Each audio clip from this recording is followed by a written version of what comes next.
ওই দেখো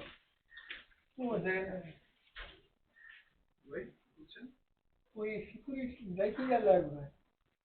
আমুকে দিতে বললো না নিচে কে যেতে বললো তুই কি অ্যালার্ম বাই দিতে যে অ্যালার্ম বাই দিতে সবাই তো উপরে চাইতে হবে পুরো গাড়ি কি বলছে না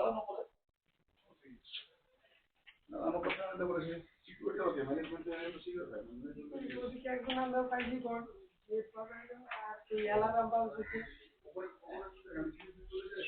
বাইরে বাইরে আমি ভাই বুঝতে পারলাম না